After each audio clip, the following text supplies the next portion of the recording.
Alright, we are live,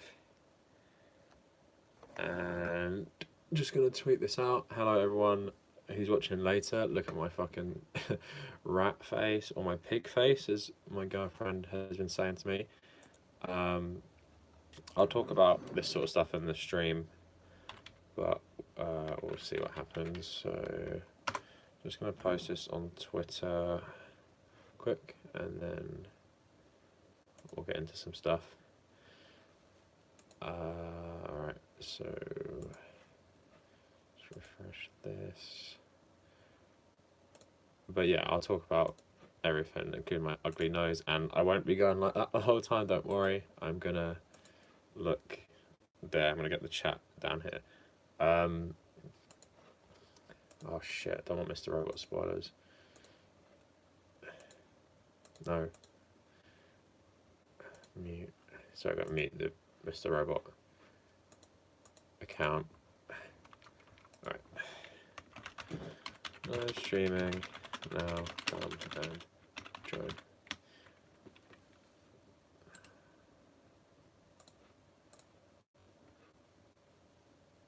Alright, there we go.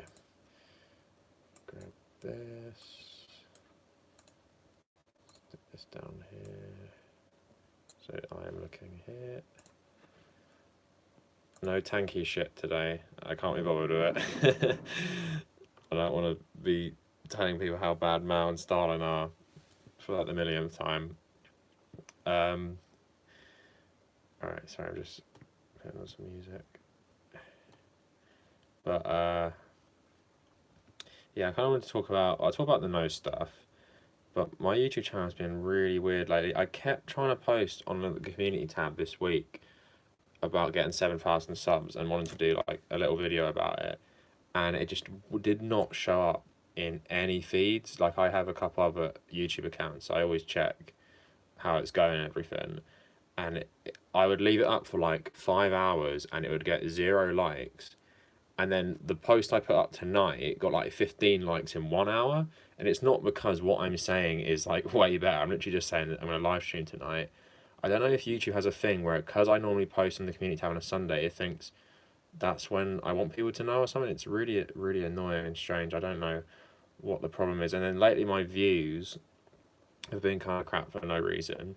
Don't understand why. Like, I made a video about the Brexit stuff, got 200 views, and alright, fair enough, you can be like, your subs only care about American politics, but still, if you have 7,000 subs, you're quite an engaged audience, and then you only pull like 200 views to a video about politics, you know, it's kind of a weird one. And then I did my other video, which didn't do great to start with, but because people were posting it on some Reddits, it did alright in the end, but still a bit worrying. And it happens when they're monetized, which is the weirdest part. When they're not monetized, they do way better. So I don't understand YouTube's logic for that in terms of the algorithm. Like, why would you want demonetized or like monetized content to do worse? It's really annoying. Sorry, I'll get the chat in a second. Just setting everything up still. But I was reading something lately called P-scores. It's basically YouTube's algorithm on individual videos will decide if it will throttle traffic to it, in terms of it doesn't want your videos to, even if it's monetized, to get ads on it. And my little brother was looking at his P-score. So it's out of 1,100. Mine is 550, which isn't great. But like the corporate channels like Jimmy Kimmel or Jimmy Fallon, Will Smith, theirs is like really highly rated. Because, you know, YouTube are going towards, you know, a more corporate style of, not corporate style, but like they want more corporate channels because it's family friendly. They're not going to post something like, you know, what PewDiePie often does, which is really controversial and everything. Alright, so I just got the chat up. Hi Kennedy, very bold of you to stream during Bernie's rally. Oh, I didn't know he was doing it right now. Did you get mugged by a chav or anything? No, I just had the operation on my nose to break it back. Well, break it back as far as it could be broken back on Friday. Sarah saying you look like a badass protagonist. Now you look like a you look like a badass protagonist. Now you look like a cheesy villain. If anyone's seen Chinatown, because I'm wearing these glasses, I look like Jack Nicholson when he gets his nose cut by Roman Polanski in that film. Hi, Red Leader Antilles. Hi, HK. Hope your recovery isn't too painful yet. It's not been too bad, apart from I had to be in hospital Friday, which is a bit annoying. I haven't been able to sleep that well because of the anaesthetic stuff. But other than that, it's not been too bad. Apart from I have to keep this on until Friday, and it's super annoying because it's like stuck to my head. I look like a pig or something, or like a Minotaur from the Narnia films, and it's actually kind of itchy underneath, and I just feel kind of disgusting wearing it. Like it's actually like wearing a plaster on your face. Sorry, mate. Apple Music's really annoying me. It's not.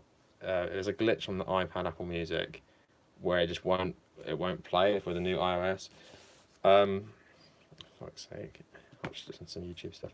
But yeah, it made me more grateful for the NHS again. And now I'm reading all this stuff about our upcoming elections and how Boris Johnson's trying to set it off to Trump. It's just literally like some fucking nightmare. Oh yeah, happy Blade Runner month, by the way. I'm glad it predicted how awful this year is going to be. But I'll just play this. But yeah, just when I'm there and you see how nice the people are to you, like the nurse and everything. I'm sure like anyone here in the chat who's had experience going to the hospital. I'm not sure what American hospitals are like, but I'm sure the people who work there are perfectly nice, apart from those scumbag doctors who prescribe opioids for, for literally anything. Oh, here's a good question. People who've had experience with the American healthcare system, would they prescribe me opioids for like a broken nose and stuff? Like super addictive ones? I'm just curious. Because what they gave me is this. It's like paracetamol mixed with codeine or codeine, and I've only taken 2, and I don't even want to take any more. That's it. I took 2 yesterday, and I'm not taking any more. They would prescribe me it, really. So how strong are we talking? Like people are saying it's more is it more addictive or more powerful than like hardcore drugs?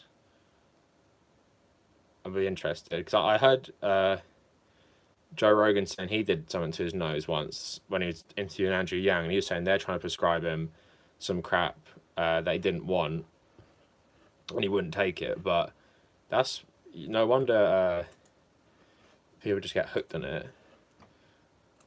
If you're prescribing that strength of medication for something that you don't need medication for. So let me. So hi Joel. Depends on where you live. Are you on Codamol? I don't know what that is. Just codeine and paracetamol tablets, but I'm not actually going to take them. So John's saying they probably give you a prescription for like a week to a month for hydrocodone, which isn't as addictive as like heroin, but it's very addictive. So why would they give you that for a month for like a broken nose, which doesn't actually like I haven't actually. I'm sure they would give me it, but it hasn't actually been that painful relatively, unless you actually bump it on something.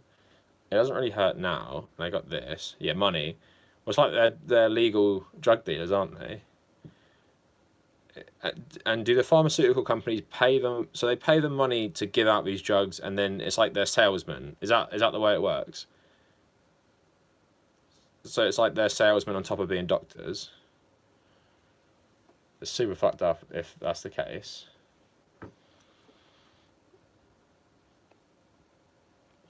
It causes constipation if you use it for a few days. Yeah, that's why I don't like taking medicine or drugs anyway. Just side effects. The anaesthetic I had hasn't had too many bad ones. Just funny enough, give me a lot more energy, and because I really smashed my back on the floor when I fell over when I broke my nose and hit my head. I haven't really been feeling that lately, but I'm sure it'll come back. So that's been kind of nice. So Antilli's saying, I think it's split along class lines somewhat, though. I know more upper middle class areas do have serious opioid problems. I've known a renowned hospital in Pittsburgh, and I haven't, okay, you go to Pittsburgh, I haven't been oversubscribed. Okay, that's good. I guess it's obviously not the same everywhere. Sarah saying, where I am, you absolutely would not get any. I got my skull crushed, surgery for 2 metal plates. I only got 2 weeks of low dose surgery. Didn't take it all, though. Okay, that sucks. What happened to you, though? But good to know they don't do it everywhere. I think you look really cool. HK, you're being too nice. I think I look so stupid. like I forget I have it on, and I went to the shops today, because if none of you, or a couple of you might be English, but yeah, like it's bonfire night on the 5th, so I went out tonight for fireworks with my girlfriend. I went to the shop and it was so busy, and I was like, shit, everyone's just like looking at me because obviously it just looks fucking stupid. I'm even laughing looking at myself. I actually genuinely look like a pig. I genuinely look like those Minotaurs from the Chronicles of Narnia films.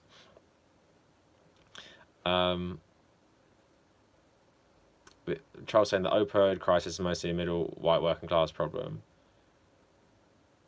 So the legal opioid addiction, you mean? Vicodin is hydrocodone is very addictive. All right, and then Sarah saying I got 3 days of Vicodin after getting my wisdom teeth pulled. Otherwise, I'm a frequent flyer chronic pain condition. Otherwise, I am a frequent flyer chronic pain condition. Those are the only times I've been prescribed them. Okay, so it's not so bad where you are. Alaban saying, hi Alaban, what are your predictions for the election? It's too hard to predict, really. I don't know. I hope Labour win.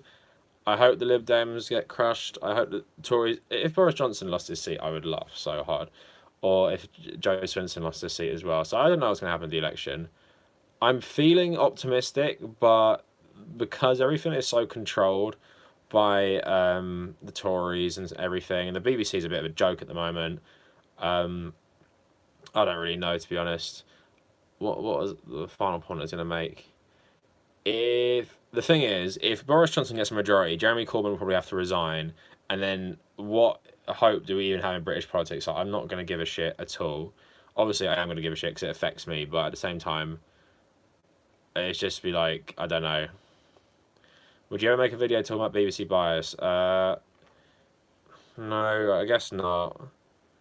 Because it's too much. Like, I follow it all the time. Twitter's a better place to look up for this stuff. SNP majority. It's crazy the Lib Dems are saying Joe Swinson should be at the leadership debate, which is on my birthday, by the way, when she has way less seats than Nicola Sturgeon, which is stupid. So until you say not having a good local hospital is super positive, it's because we... Not having a good local hospital is super positive, it's because we have massive cancer rates due to decades of killing ourselves with steel mills, like decades of them gone, and we still suffer. So like these great hospitals are here because we poisoned the air for generations. What's so poisonous about a steel mill? Like, I'm not arguing it's not. It reminds me of the sort of mines in England, like just a whole generation of men just dying at like 45 and 50 because they're all like working in these toxic factories. That's why the NHS is such a good thing. Like when you have populations working these awful jobs. My granddad worked in he worked in a tyre factory, and he would have been exposed. Well, he died of a stroke like 21 years ago, or 20 years ago? 20 years ago, and they're saying a lot of the stuff he would have inhaled made his health really poor. Like, he didn't smoke, but he, like, I think he had like the lungs of a smoker or something similar to that, because obviously awful working conditions. I don't understand British politics. Why would Corbyn need to resign? Well, if Boris Johnson got a majority, it's seen as a failure on Jeremy Corbyn, so he basically has to step down. He could stay the leader, but he won't, because they already want him gone. And although he's popular with the membership, I just think there'll be too much pressure for him to go. So HKS and the media so anti-Corbyn, and he doesn't seem to shine under the suppression. It does work because he's not very flamboyant, outspoken, but who knows? It was a bit of an upset last time when Theresa May lost a majority. If the Tories lose more seats, that's the more split. If Labour don't win, the more split the House of Commons gets, the better. So, say for example, Labour don't win a majority. Say Labour get about the same number of seats. The thing that you want then is the Brexit Party to take more seats of the Tories, and we sort of speaking about last week that it can be a bit of a recipe for disaster. But what you hope is, because the Brexit Party are so crazy and extreme, they're not going to jump into bed with the Tories, because they'll probably just want no deal, and then that creates more division, maybe for the opposition to take the initiative. And the best thing, I think, if Labour don't win a majority, you want gridlock in Parliament just to delay this thing even more. That's what I'm hoping for. So, would you rather see a Brexit Party majority or a Tory majority if those were the only two choices? Obviously, Tory majority, but Brexit Party majority wouldn't be too much, different to me. They're pretty similar. It's like Nigel Farage is obviously Tory anyway. Kaizoto Sudoko saying, if your life is all about seeking a relationship, is that really worth it? That's quite a deep question. Is that all? That's not all life is about, though, seeking a relationship. Some people do make their lives all about that, but yeah, I don't think everyone does. Red Leader saying, essentially the steel mills put microscopic metal fragments in the air. That, along with coal burning, led to this. I actually never met my paternal grandparents because he worked in a steel mill. He had a good union, but they didn't get gas master to the 60s and 70s, so he died soon after retirement because he literally had inhaled steel, and it tore his lungs to the inside. Oh, that's bad. But yeah, it's what happened to your grandparents is like the same to so many working class people, isn't it? Like they who knows how much they actually knew, but you see with like the 60s and 70s and how much they paid people and doctors to say smoking was healthy. You can imagine they probably knew breathing in all this stuff was awful for you. So yeah, it is fucked up, isn't it? Work all your life in a horrible business, and then it kills you straight away when you've left. Hope you get some better. Yep, hopefully by Friday, it's all good. The only annoying thing is I can't play football for 6 weeks, which means I probably won't be able to play again until New Year, which really sucks actually, because obviously I just started for a new team. Hopefully I'll go back to training soon. I could get one of those masks that football players wear and they break their nose, but we'll see.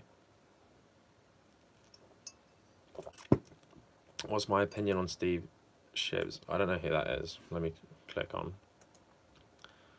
YouTuber. Oh, he's followed by lots of people I follow. Oh, loads of people I follow. I never watch any of his stuff. But he does have 11,000 followers on Twitter. Wait, let's have a look. Oh, he's 100k subscribers. Nice. So he just makes videos on Star Trek. No, he makes videos on a lot of Star Trek. So he's a Star Trek YouTuber, mix of politics. Alaban saying, I think Labour will get a minority government for two reasons. One, the Brexit Party will split the Leave vote between them and the Tories, and which will help Labour. Yeah, I can see that happening, but honestly, it's just everything at the moment is just so unpredictable. I don't know what's going to happen, to be honest. Red Leader saying, even though my dad is not super pro-union, knowing what happened to his dad really helped me empathise with the struggle of workers. Pittsburgh is sad because we have a union, because that we are a union haven. Is Pittsburgh one of the settings for the Fallout 3 DLCs, do you know? Because it sounds familiar, like that sort of, the image in my head of Pittsburgh's like this sort of like steel mills and this sort of stuff. Seems like I've seen it before. But yeah, that's one good side effect, but it's obviously awful, probably how many people those industries have killed. BNP majority or Brexit Party majority? Well, Brexit Party majority, but I don't really see too much difference because pretty much everyone who used to vote BNP votes the Brexit Party anyway. Alaban saying, Labour have policies apart from Brexit which make them popular with normal people who don't care about Brexit. Yeah, that's true. I think they offer the best solution on Brexit by saying they'll negotiate a deal and then put the deal to referendum, which includes just remaining in the EU. I think that's the best thing to do. So we'll see. And obviously, I think while Boris Johnson is popular with the Conservatives, I think people underestimate how unpopular he is with everyone else. I think he's actually, on my own anecdotal experience and seeing how he's treated by the general public, he's probably, to me, he seems like the least popular Prime Minister in my lifetime, because I don't remember Theresa May getting harassed all the time. I don't remember, like, literally, it's pretty much uniform contempt from anyone who's not a Conservative. I don't think you got that with Theresa May or even David Cameron. Is the very concept of ambition or being ambitious based around capitalism itself? I don't think so. For example, you can be ambitious in anything. I think just human. I don't think like human nature equals capitalism, but I think humans are generally pretty competitive. If not, that it just stems from being an animal, and animals are competitive because obviously why do we compete with each other? To spread our DNA and mate with the people who has the strongest genes, and that's just like coded into humans. And you can kind of see just the way we, I feel it like I'm really competitive with sports and stuff. I'm not like insane about it, but when I'm playing, I want to be the best. I want to like stand out and stuff. So I can feel it, and it's not like because I want to make money and exploit people and be the have the status symbol. It's just I just want to be the best to prove to people that I'm good, I guess. So I don't think ambition, and that's my ambition with these sort of things. I think ambition and competitiveness goes together quite well. So would you rather prefer a society that no longer makes ones at the others' expenses? So I'm guessing you asked me, would I rather a society that doesn't make one group better off at the expense of others? So our current society, where what people don't understand is a lot of the discourse is that the West only exists at the top because we exploit the rest of the world, and that's how it's always been. So that's why in the monarchy in particular it gets me angry, because it's like these people who have made their money off exploiting the rest of the world and have historic positions of power. The discourse should be like, why do we still have that today? It's such an awful symbol of, I don't know how other people think. I don't know how many non-white people I have in the chat. How does it look having a white royal family being the so-called like rulers of loads of non-white nations still? I know it's like a voluntary union and stuff. I just don't think it looks too great, to be honest. Can confirm Pittsburgh is a steel mill apocalypse town. So I never knew that, but yeah, the pit and fallout is Pittsburgh. Honestly, looking at photos, it's pretty accurate to the 1880s Pittsburgh photos. Nice. Fuzz saying people protested like fuck when Boris prorogued Parliament. So I don't know how he's going to be close to Labour popularity. Yeah. We'll see though. This country's fucked. Like generally fucked that people would still vote for him. How would you define enlightenment? This is too deep, man. How to define enlightenment? I wouldn't say anything because I'm not into like spirituality. If we're talking in that terms, in terms of like being enlightened when thinking about things, I guess removing yourself away from the status quo's narrative is a big one. So religion, general politics, centrism, and just clinging to the old ways, I think is a good way. Really. So for me, that's one. But in terms of like a philosophical explanation, I don't have one. So I'm saying I prefer the Brexit Party. Well, yeah, I'd prefer the Brexit Party, but at the same time, I don't really make too much of a distinction between the BNP and the Brexit Party. Apart from the BNP might be more outwardly fascist, but I don't think most people who'd vote. I think most people who vote for the BNP would have no problem voting for the Brexit Party, and I think pretty much the other way around as well.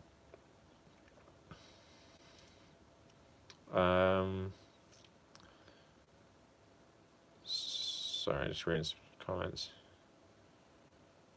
The Pit was a terrible Fallout DLC. I never played the Fallout 3 DLCs. Did I even play the Fallout New Vegas? I completed New Vegas. I don't know if I played the DLCs. I wanted to. So Chol thinks the Tories are going to lose seats in Surrey, Hampshire, Kent, Essex, and London. We'll see. Maybe to Remain areas, because a lot of Remain areas probably who voted Tory, because there are some Tory Remainers. They probably want the Lib Dems rather than the Conservatives now. Pittsburgh was in the Deer Hunter. I haven't finished the Deer Hunter. I probably should though. Alright, who's trolling the chat? How has this guy even found it? You should be grateful to white Europeans. For what? Wait, this fucker, wait. It is... Right. Hey, can we easily accept that military level Can we easily accept that military level violence isn't needed in order to overthrow capitalism? The thing with stuff like that, in terms of like extreme violence to do things like overthrow capitalism, is that it just becomes, what happens a lot of the time when you have this sort of violence is it really goes away from what the original message is. So I think popular revolutions a lot of the time can't be too focused. I think you need some what would I say the word, something to ignite it. So for example, in the Vietnam War and the Viet Cong, a lot of the Viet Cong weren't actually socialists. They didn't even understand this stuff. They were just anti-colonial. And what happened a lot of the time, a lot of the Viet Cong didn't actually like the communist government that came to power. They just thought they were fighting against like historic, Western imperialism. And Ho Chi Minh was clever that he was a massive nationalist as well, and that's how he inspired so many people to get on side with him, even though he was a socialist at the same time.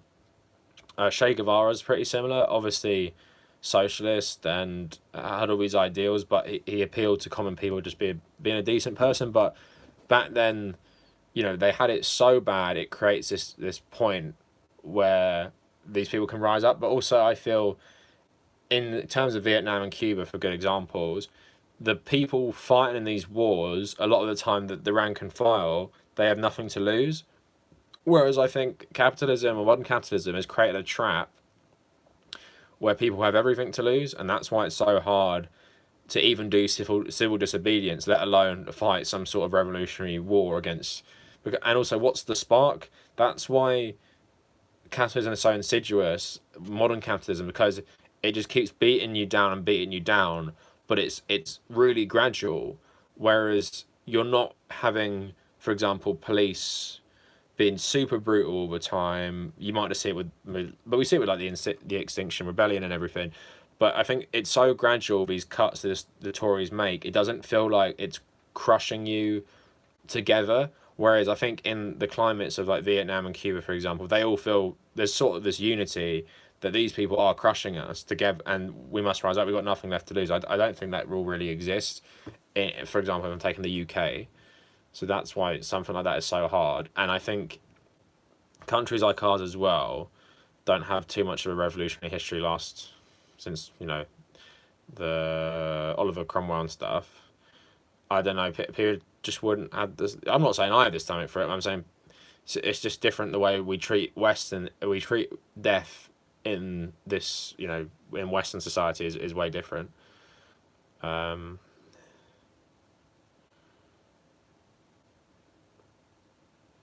So in particular, okay, wait, I'll just ban. Wait, did he say anything else? All right, I'm just gonna ban this white supremacist. One sec. All right, goodbye, Rib Roger. You're done. Ilhan said Bernie would fight against Western imperialism, and she credited herself in the Armenian genocide. Yeah, that Armenian genocide thing was really dumb.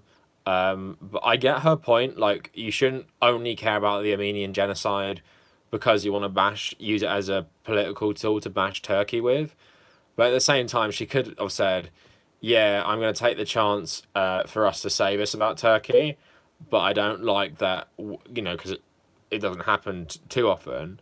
But she should say, obviously, I don't like the fact that the only reason these Republicans and a lot of these Democrats start to care is because Turkey is being quite hostile to our interests in Syria. So, yeah, I think it's kind of dumb. I do get her point, but it's not like she voted against it either. So, Fuzz saying, if socialism is ever to become a thing in the US, it needs to be understood that's a shit ton of wealthy people that do not want things to change, and they will fight with a vengeance. Yeah, exactly. Small amount of wealthy people control the media, control this stuff. Just trying to hold on to it, but because they brainwash so many people, it's just hard. Until he's saying, I think achieving a socialist state without violence is possible, but Western imperialism, they cannot be contained without it. Yeah, I don't know. It's a hard one because with lots of the changing, like, political tides throughout history, it is really brought on a wave of violence in terms of, you know, I'm not saying they're perfect, but in terms of Western, like, points of view, with French and American revolutions, obviously, are on the wave of Enlightenment thinking about challenging the status quo, challenging religion, challenging just the traditional dominance of a lot of these institutions. Not saying you have to have some violent revolution, but it kind of happens, like all these countries being formed, Italy unified, Germany unified through war. Maybe we're in a different time now, but who knows?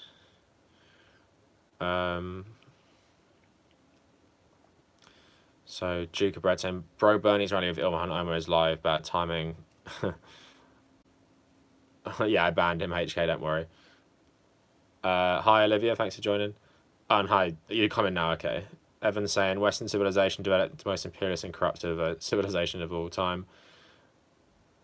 I'd say it's one of the worst versions of modern civilization. Who knows what's the most corrupt? I have a pretty low opinion of humans in general. Hi, Eric. So Oliver Cromwell and Tumble Down Dick. I remember those babies from Western. Oh, okay. Western civilization. Imagine ironically liking Western society. Yeah.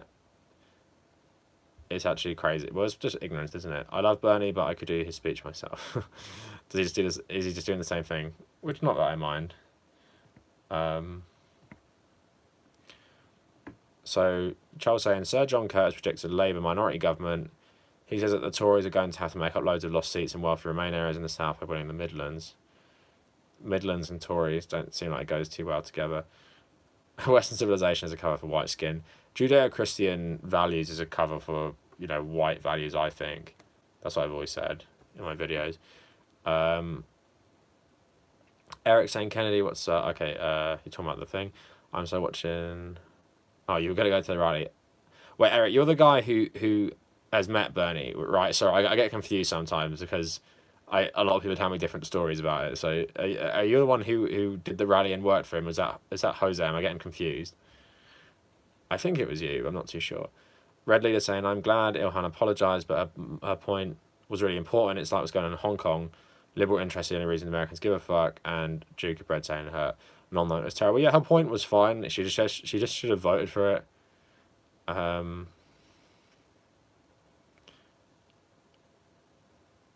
Yeah, Kennedy still loves her. Yeah, I don't think it's like unforgivable. Also, laughing at Republicans trying to dunk on her for it. It's like, you love genocide. All of you who are around for all these wars, you've always voted for it. You've always voted for the military budgets. You've always voted all these different things. So happy 70th anniversary to the Chinese Communist Party. It's existed way longer than that, surely. Do you mean the government? In that case, fuck them. Although, the Little Red Book is interesting to read by Mao. And I'm making my video on Hideo Kojima, nearly finished, trying to get it out this Thursday midnight for when Death Stranding comes out. But yeah, it's crazy how much Hideo Kojima loves Che Guevara. If you guys will watch this video and it comes out, you'll see how great Metal Gear Solid is for getting in people's heads with these political messages. Like his anti-nuclear weapons stance and anti-nuclear weapons message is really good. Yeah, Death Stranding comes out on Thursday.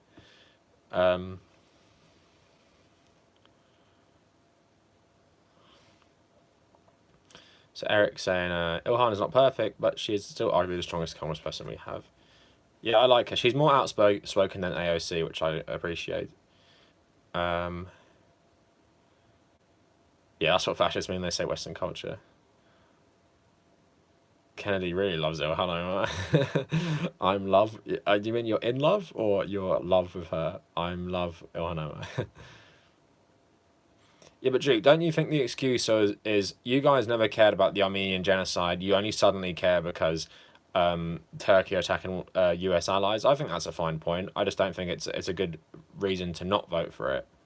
But I think it's a fine point to bring up. Okay, it is you, Eric. So Eric used to work for Bernie as a communication strategist in Iowa. I've met him a bunch of times, but then I left to make more money, so I could pay off student loans and medical debt, ironically. All right, but nice. Yeah, you're the guy who voted for him. Just because, yeah, people tell me different stories. Sorry, it's hard to remember because what's this, my 24th live stream? I've obviously done more, but 24th weekly one or whatever.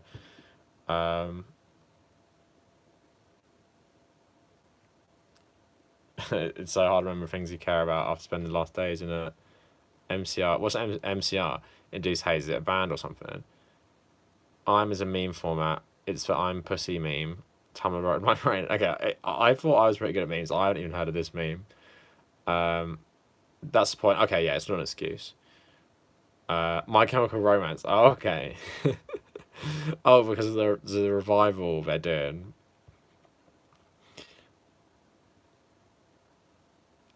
Sometimes when old bands come back, they're so bad. So I don't know if you guys ever heard of this band called Busted from the UK. Oh my god, they were the cheesiest and crappiest band back in like the early 2000s, and they got back together like in the mid 2010s. Oh my god, so bad. Um, they got back together on Halloween. My emo heart burst. Have they made new music, or did they just go back together? Has there any been? I'm trying to think of bands who've got back together that have been any good. Oh, okay, Fall Out Boy's albums have been getting worse since they came back. I'm trying to think.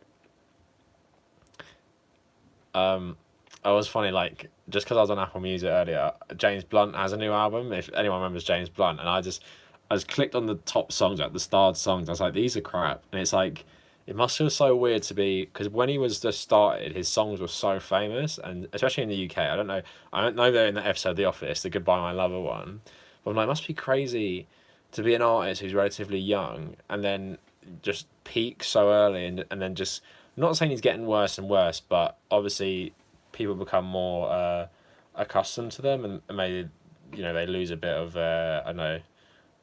It happens to most bands though. The Rolling Stones, didn't they release a new album this year? I mean, who's gonna think any of those songs are better than their old stuff?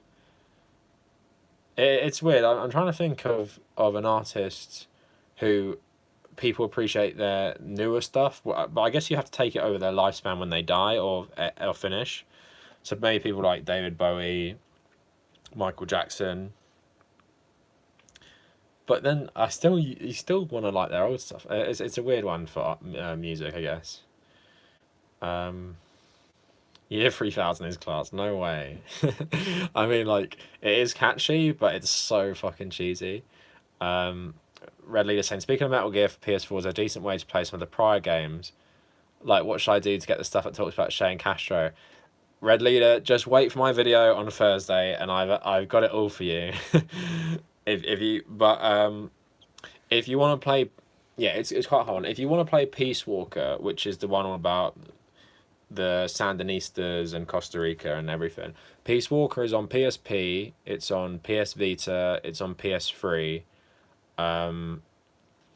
Metal Gear Solid 3 and 2, you can get the remastered ones. I don't know if PS Now will have them, the streaming service on PlayStation. I think if you have old generation consoles, you can get all of them. Like I have Peace Walker, and I basically have all the old ones on my PlayStation 3. But yeah, for the current generation, it's kind of hard. But I am going into all that Castro and Che stuff in my video on Thursday about Hideo Kojima's politics and stuff. Duke, it looks good, but my PC's crap, and I'm also nearly finished my second playthrough of Red Dead, and I like the online, so. Eric, my friends love the Streets. I went to them a couple months ago. I haven't listened to them. Is the only James Blunt song you liked? Flower's Daughter. Oh, okay. James Blunt needs to disappear. Oh wait, he did. James Blunt was in the army. I don't know how much of the story is bullshit, but he says, because he was a tank commander, he said during the breakup of Yugoslavia, I don't know what year, I think it might have been close to the end, He said he was ordered to fire on the Russian army, but he didn't do it. I don't know how much that is bullshit, but he's a good guy if he really didn't do that and he was ordered to. Kesha came back and is ironically good. Oh my god, Kesha, what's that, like 2010 or something? As an American, can someone tell me what grime music is? Grime music is like, it's like British rap. Is it like, I might have been away from it too long. It's British rap, but not in like the American stylized way. I always thought it was white British rap, like, not Eminem. Who's that guy? That Devlin guy. I thought that was grime, but I think grime can be there's like, it's hard to explain to someone who's not American. It's just like, I'd say London slang, but it's not for one race. I guess like, rap in America is dominated by, it's dominated by Afro-Caribbean people here as well. No, the breakup of Yugoslavia, so like, all the former Yugoslav countries. Maybe it was 1999. Was it Serbia? Maybe it was Serbia.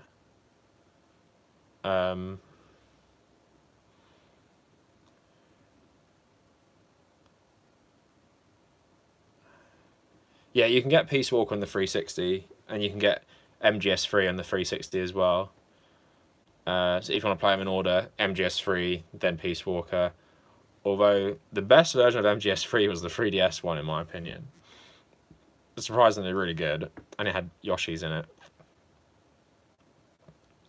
British rap, and yeah, HK singing Year 3000.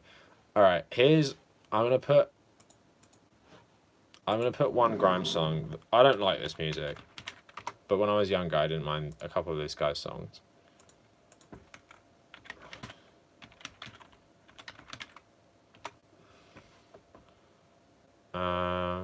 Okay, this guy is grime, apparently. Alright, what's the best song?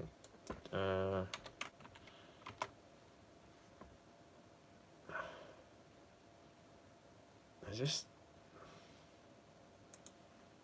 No, is this grime? Alright, this might be grime. So, if you want to stick this on the background. This guy does do grime. I don't know if this song specifically is clarified as grime. This guy also voted for Brexit. Typical white chav. What sets apart a revolutionary communist from a communist? You're asking the wrong person. To be honest, I don't really know. So Kennedy's saying in her new music video, she's a televangelist who murders her abusive husband. I love it. It's so goofy and true to herself. Kennedy, you just hate men, don't you? I don't blame you. One sec, just open the window.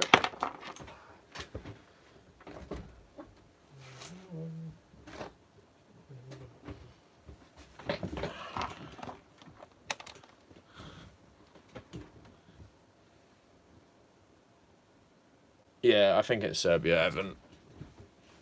But yeah, he served there. If it was 1999. So why are there holes in the ceiling? I've explained this before. They're not holes.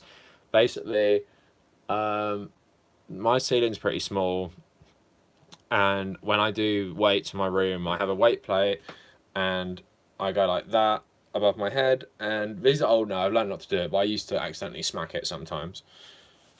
So that's why that would round out the same place, because my mirror is there, so I'm watching myself do it to try and make myself better at it.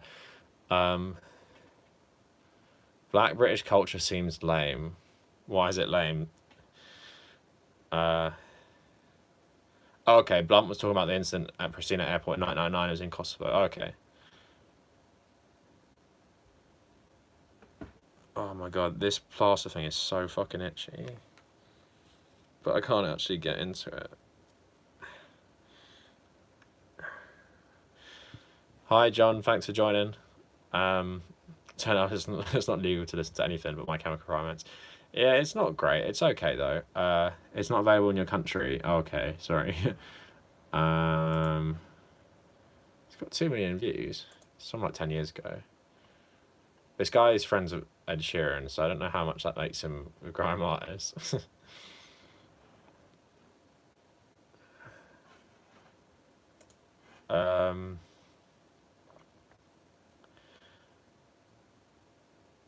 Your favorite genre of singers, blonde pop singers wearing their husbands. Yeah, my girlfriend says the same thing. She hates man. I don't blame her, to be honest. We're garbage. Um, you look like a Klingon with that plastic cast. Thanks. I look like many different things, don't I?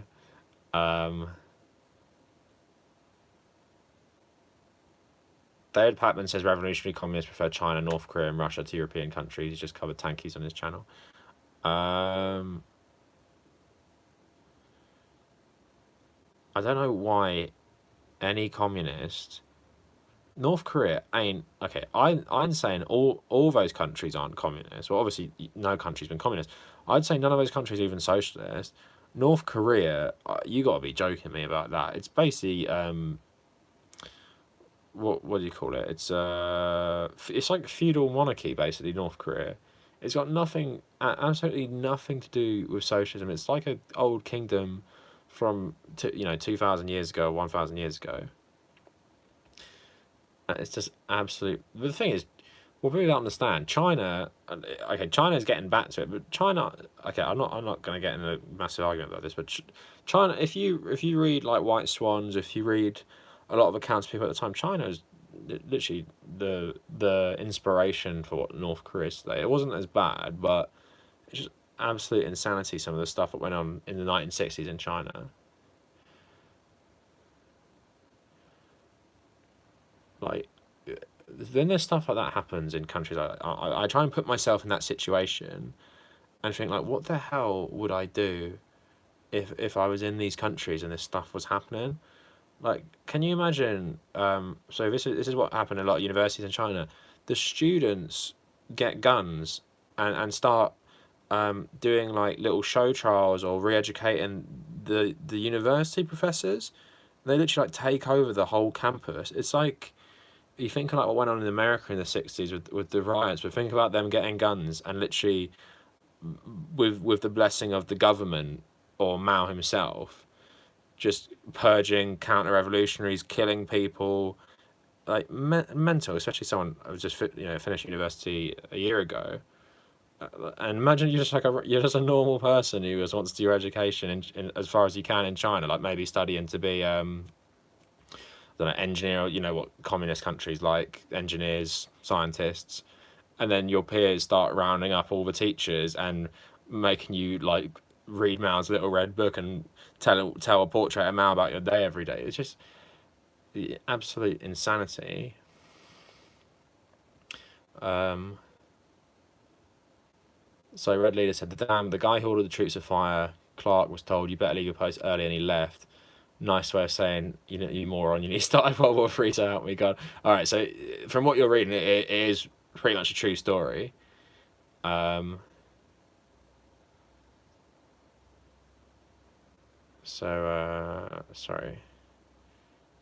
it skipped forward. Okay, NATO general gave the order, but they didn't carry it out. Sorry, don't know why I skipped the way back there because I kind of gone past this one.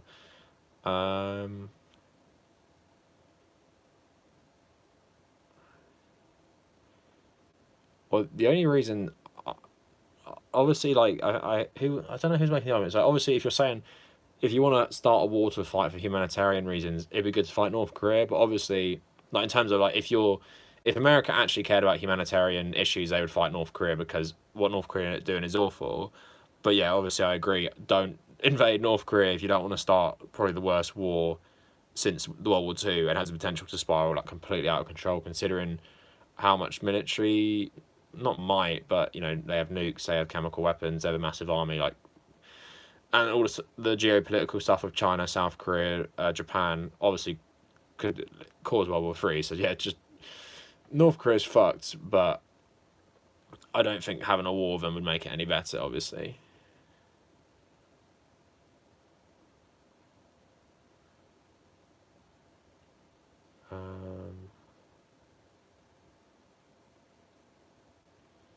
Yeah, Evan, you did seem like a tanky last week, though. You were arguing with me about how good Mao and Stalin were. So, Red Leader is saying opposing imperialism does not mean approval, and we do not need to critique and oppose countries like South Korea, do you mean? Charles saying often when black British actors find success in the US, they do so playing African American characters. Yeah, I saw that Samuel L. Jackson sparked headlines when he argued for US movies about race. They should cast black American actors, not Brits. I actually kind of, obviously I don't really want to have enough like say I have some authority talking about this, but I didn't really mind his point because the context of British black people and American black people is similar in the sense of slavery, but I think there's a bit of degree of separation. So, for example, most black people in this country aren't descended from slaves who were brought to the UK. They're descended from slaves who were used by the UK in the Caribbean. And I'm not saying that makes it somehow better, but it's not like they come to this country and you see monuments to, you know, okay, for example, an African American person can go to Robert E. Lee High School or something. And that obviously happened. They live in towns where awful atrocities were carried out. They, you know, you're talking about Watchmen, that Tulsa massacre. They live in places where you can see where slavery really essentially didn't change for ages, and the legacy of slavery still has a lasting impact in terms of directly. So I understand Samuel Jackson's argument there, but at the same time, if you are an African descendant from the Caribbean or America, your ancestors were slaves essentially. I think that's a point other people are making. Like, why make the distinction that one's descendants were in America and one's descendants were in the Caribbean? But obviously, I think he has a sort of point that there is a different history there. But I don't think you should police really who plays what in these films. I think the more important thing is the message.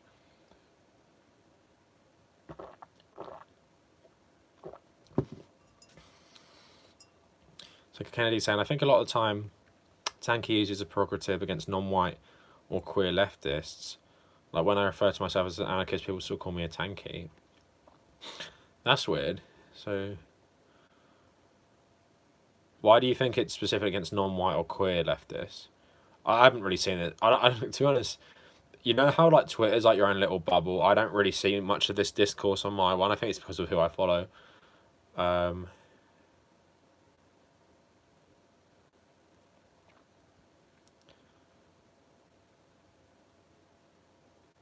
To see though. So first saying, I'm sure this one problem will be inevitably faced. We all agree that capitalism is evil. Workers need to seize the means of production. Democracy needs to be expanded. What else? So sorry, I'm just thinking about this question.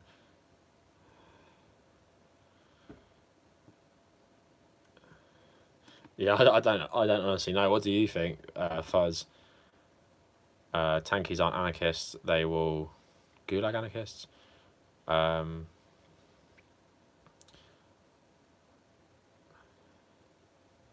Okay, so dude bro sock dems use tank to refer to anyone they think is bad. So just to shut down anyone to the left of them, I guess. Ideologies will cause an inevitable split. How can this be prevented? I think the whole point of utopian thinking, I guess, is kind of makes you think that won't happen. But yeah, like you're saying, especially on the left, so many people who have different ideas of what happened. I don't want to be centrist, but I think compromise, because it's just so hard to make people all believe in one thing. Because is there really a good way to make people believe in like a really specific ideology altogether without authoritarianism?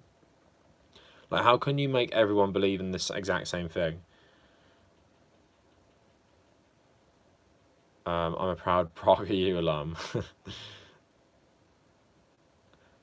I saw Turning Point are trying to expand to the UK, but they get dunked on so hard whenever they show up.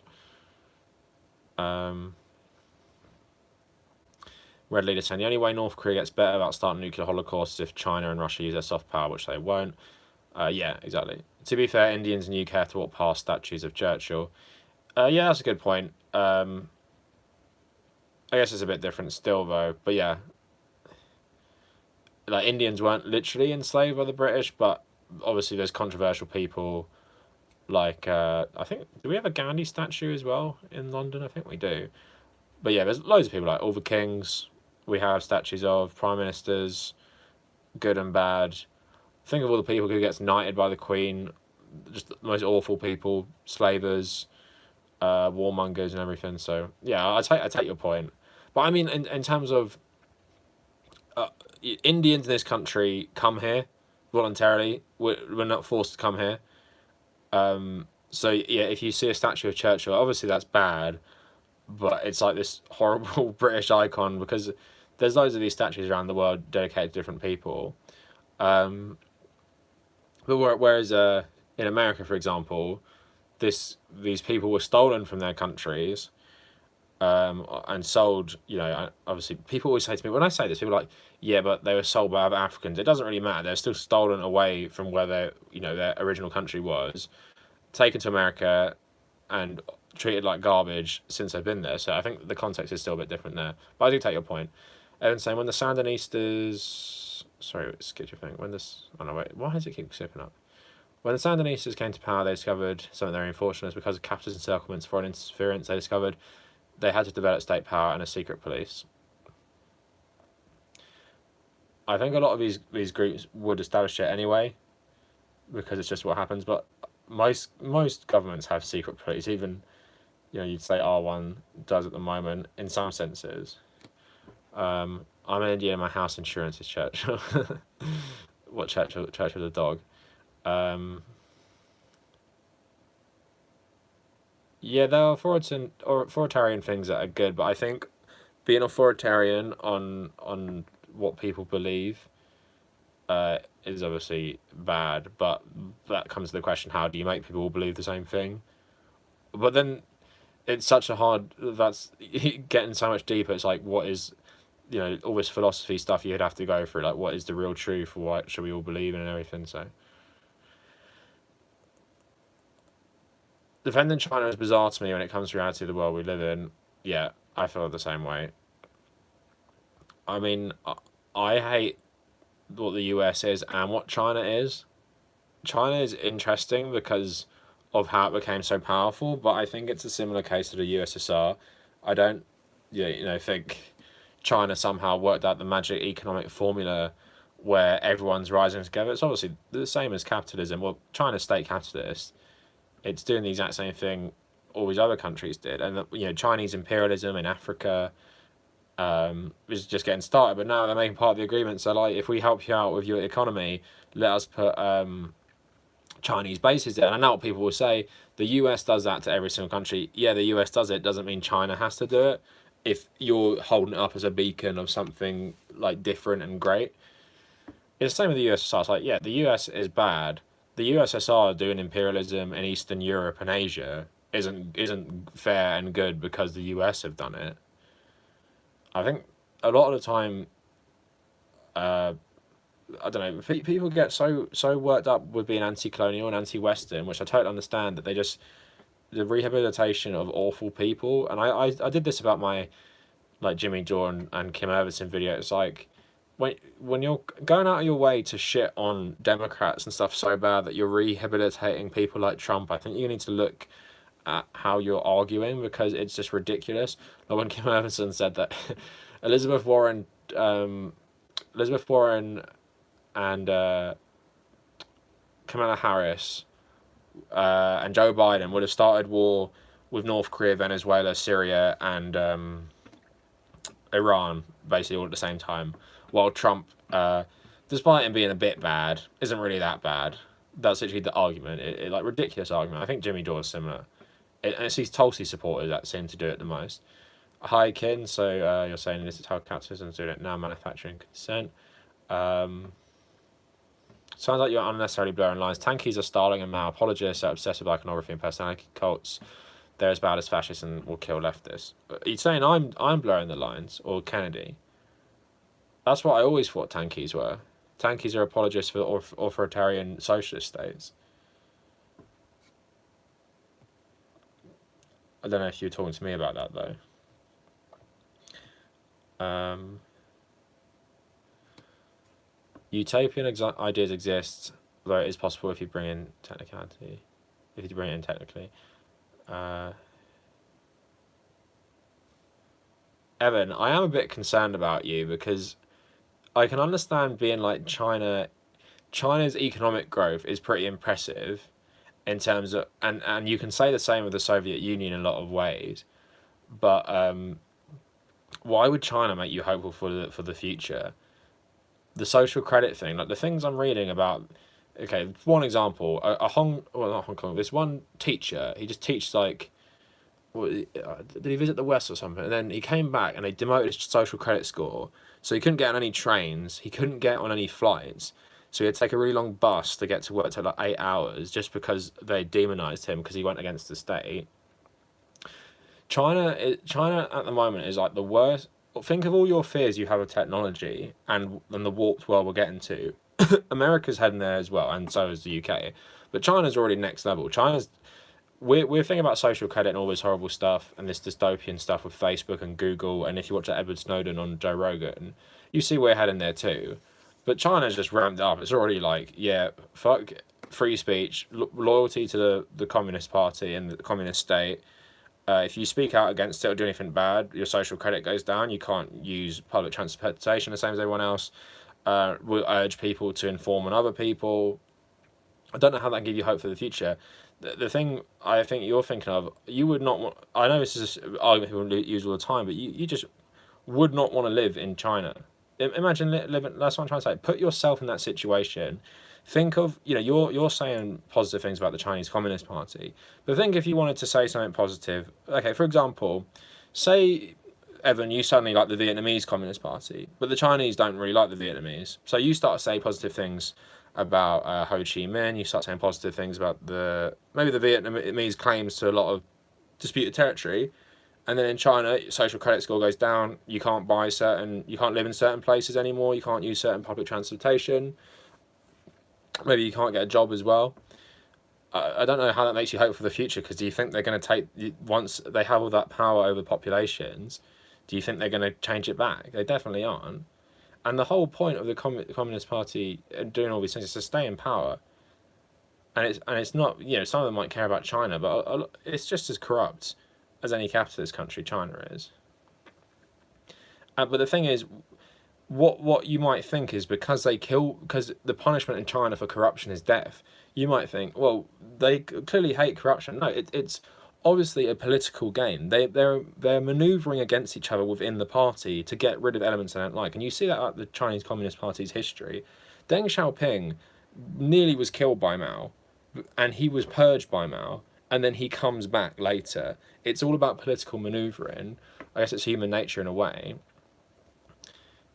So yeah, the thing is, with China, what you'd hope, why can't, for example, let's say the European Union took a really nice turn and was super socialist and it was becoming the next superpower. Maybe I'd be a bit more hopeful about that if it became like a lovely lefty, free democracy type of superpower. But in the reality, you have an awful one, America, that's going to be surpassed by probably an even worse one, China. And that does not make me hopeful for the future, because it's going to be a new Cold War between two awful countries. And you're going to have to, pick one. But I know which one I'd rather live in, as bad as they both are. And as bad as things like the UK are. I know I'd rather live in the UK than China. So I'm not, there's lots of things socialist countries do well, and there's impressive things that happen in these countries, like the way, for example, the Russia was able to transition from such a short period of time from backward agricultural society to basically one of the biggest superpowers in the world. That's impressive, right? On its own. Does it mean Stalin had to kill all these people? No. Does it mean he had to carry out the terror and carry out all these brutal pogroms against, like I said last time, the Jews and everything? No, he didn't have to do that. So that's where my problem comes in. Of course, China and the USSR made massive economic leaps in terms of becoming powerful countries. It's not like they all raised everyone out of poverty together and everyone had a wonderful standard of living, particularly in China, is why they're having a lot of problems at the moment, is because you're saying they lifted all these people out of poverty. It's made a lot of the gaps worse, because just like a capitalist country, it's made an entrenched middle class, but you have it at the expense of super poor people. You see it in Brazil, India, you have all these people rising up, but then the poorer get even poorer, and that's why, while on the surface, sometimes China, Brazil, India might look like the West in terms of how the classes are arranged, but in reality, it's such a massive drop off between middle and lower. It's just the poverty there is something you can't really imagine in countries like ours. And we do have bad poverty, but poverty in the UK is not the same as poverty in India, Brazil, and China.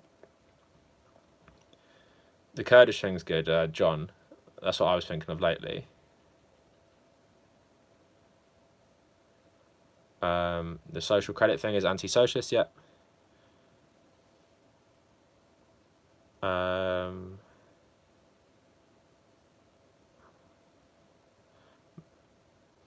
Does anyone know if Bernie is open to dismantling all the empire's military base across the world? No, I super doubt it.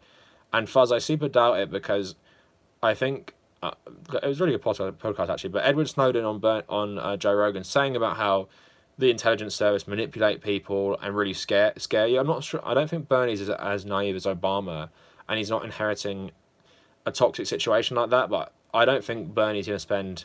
And I hate words like this, but political capital on trying to get rid of all military bases in the US, not in the US, in overseas. I just can't see that happening.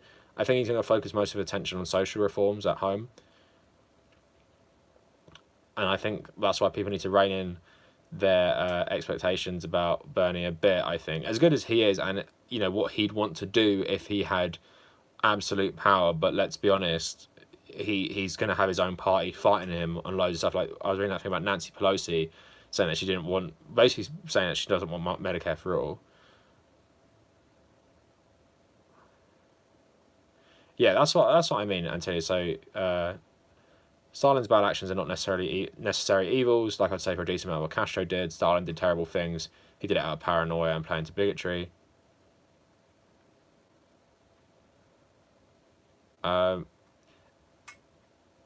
Evan, I don't know. Some of the stuff you're saying is super concerning, and if you just changed it a little bit, like if you started being, you could really spin it as being apologetic for right wing brutal regimes. You could start telling me about Franco, or you start telling me about Pinochet or something. It would sound exactly the same to what you're saying about people like Stalin and stuff, which is why it's concerning that you can easily detach yourself from how brutal these dictators were.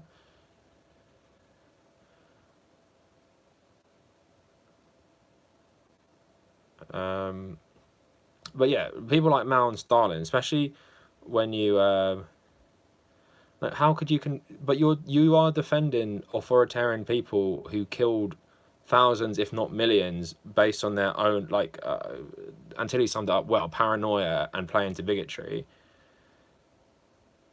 And you might think, how can fascists ever say Pinochet and Franco were good? They were evil men who killed loads of people. But the way you're talking about Stalin and Mao and last week as well, is just concerning, because as much as the West hate these guys anyway, they were genuinely bad people, as in terms of their body counts were from personal vendettas and just maintaining their absolute power on these countries, just like a fascist dictator.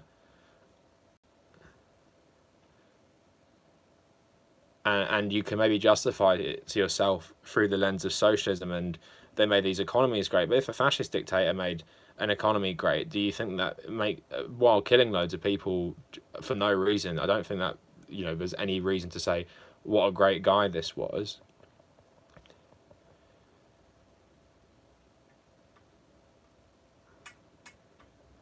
Because I don't see, because at the end of the day, like I'm saying, Stalin might have made the USSR more powerful, but it's not like he made life better for everyone there. And the absolute insanity of the 30s especially, yeah, the USSR was relatively good in the 60s and 70s to live, in terms of not being as crazy as it was back then. But Stalin, in my opinion, doesn't have many redeeming features, and I don't think it shows how good socialism can work by using Stalin as a good example. Because at the end of the day, let's say I would give you all the credit in the world, saying Mao and Stalin made their countries powerful. But what have those countries become? What did the USSR become? Literally crushed any dissent in all these countries until it couldn't hold on to them anymore. It sent, it would force its Central Asian soldiers to go fight in these wars before it would send in the Russians. Obviously, that's got a fascist element to it because they think Russians are better than Central Asians. The only reasons the Russians actually, like ethnic Russians, got involved in Afghanistan is because too many Asians were dying. They needed to actually replace them with real Russians. But they were happy to send Kazakhs and all these other different ethnic groups off their deaths in Afghanistan fighting for Russian interests. So the USSR, in my opinion, is the exact same as the US. They're both imperialist countries. And the worst part is with things like Afghanistan, they didn't even tell anyone where these people were dying when they'd come back home. Couldn't even speak about it. They just say your son was killed fighting for the USSR. They wouldn't even say it was killed in Afghanistan. So sorry. Kennedy, you want to talk about My Chemical Romance being communist? Why don't you do it on your podcast? Stalin made Soviet Russia into a hellhole. Why do you think Nikita had to do de-Stalinization? Stalin helped, but he's not the USSR. Evan, but what do you say about taking over the whole of Eastern and Central Europe, essentially imposing one-party states on all of it, apart from a couple examples like Czechoslovakia, for example, but then still crush the uprisings they have there when they just want a bit... So the thing is, the Prague Spring ain't even an anti-socialist thing, but the Russians still crush it anyway. How is that not imperialist? They literally liked the socialists who were there, and the only thing is, like, we want a bit more transparency with the government, and they literally sent in tanks and crushed them. So, and what do you say about the war in Afghanistan with the Soviet Union? Like I'm saying, there's literally... First, I'm not saying I got any love for what Afghanistan is now or what it was before, but that's literally just putting in a stooge dictator, then sending loads of Central Asians to die because you see them as expendable, fighting for the Soviet Union. Yeah, but how is Soviet hegemony not imperialism? Wouldn't you say the American version of that is imperialism? Wouldn't you say America having all these countries in lockstep with its agenda is imperialism? But when the Soviets do it, it's not imperialism. When they literally say, you must follow our Soviet ideology, not socialist, Soviet-style socialism, you must follow this because we don't like Chinese socialism. We're going to split it into blocks. And then they literally send thousands of people to die, and then they think Russians are superior to the Asians in the Soviet bloc, so we'll just send the Asians over to Afghanistan first. I just don't understand how you can think the US is imperialist, but the USSR wasn't. First of all, the USSR literally was the Russian Empire. These countries weren't all Russia. First of all, it literally inherited the Russian Empire and said, you all belong to us now. They didn't all split into different states. They made it out like that, with the United Soviets and stuff. But like, these countries didn't want to be a part of the USSR. Sorry, Kennedy. What's your Twitter thing, Kennedy? You change it so much. Wait, I'm just got my messages. Okay, I got it. All right, I'm getting the link.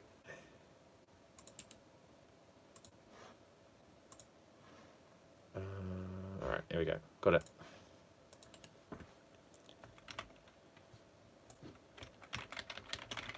Just link in the podcast.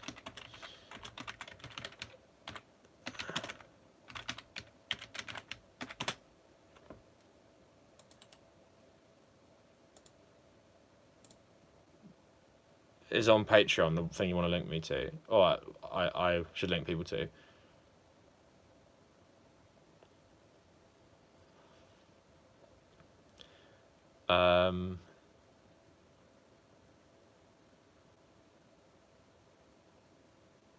we had to stop someone.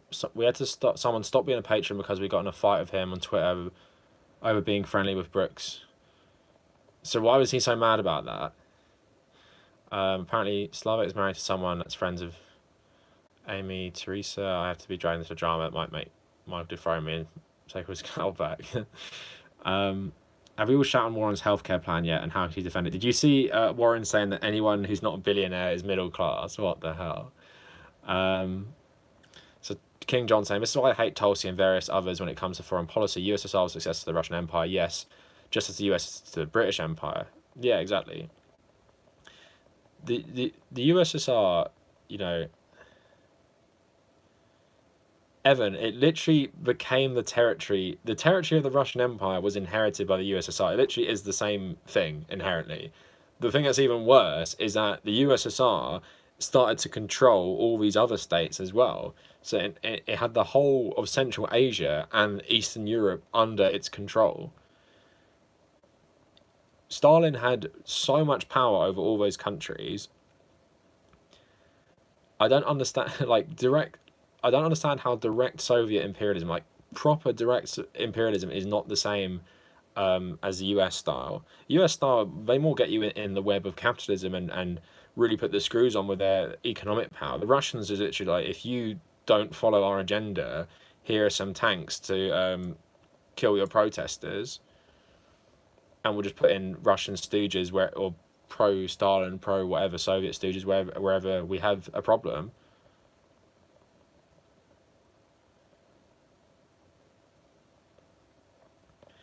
Yeah, so Anthony's saying, I'm pretty sure that Lenin wanted to aid to Germany, he was not planning to make it a client state. Russia is another state I do not understand people's defence. Vladimir Putin's state is literally capitalist mafia state. Yeah, that's another one. So Kenny's saying, I was lukewarm on Warren, but at this point she's stopping Bernie from winning. That's all she's good for now. She should have dropped out a month ago. And Eric saying, Warren has a skewed idea of who she needs to serve. Bernie gets it, working class 100%. The middle class is essentially a straw man. We've imagined it. Everyone wants to consider themselves part of it.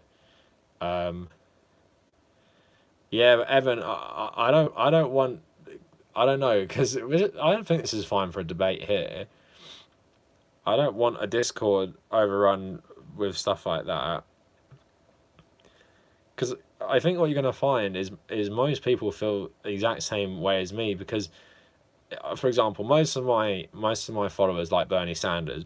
During the Cold War, Bernie Sanders said he was a socialist. He doesn't consider the USSR a socialist state. He considers it an authoritarian state. And I think that the problem, you know, people like to use USSR to equate Nazism with socialism, which is obviously wrong.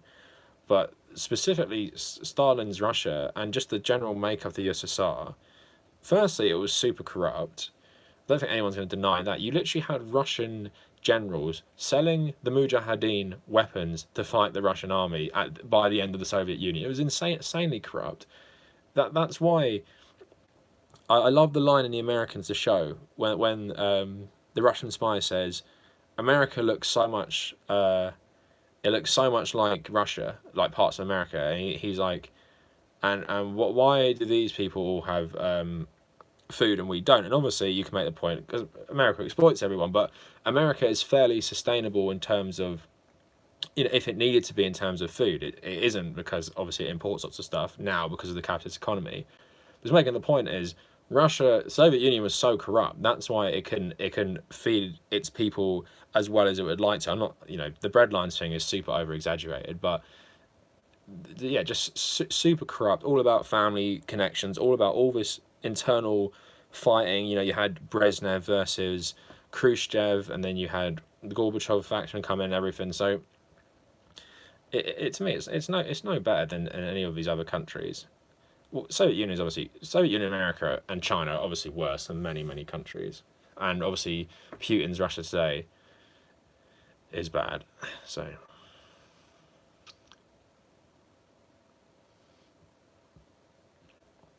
How can anyone want Warren when you have Bernie? Yeah, exactly. I don't get it. Also, the thing I always find weird about Bernie, they're always like white man. I'm like, he's like Jew, like one of the most hated minorities for Christians, Jewish people, and you keep saying he's like a white man, like he's, you know, some run-of-the-mill Republican, white, Anglo-Saxon Christian.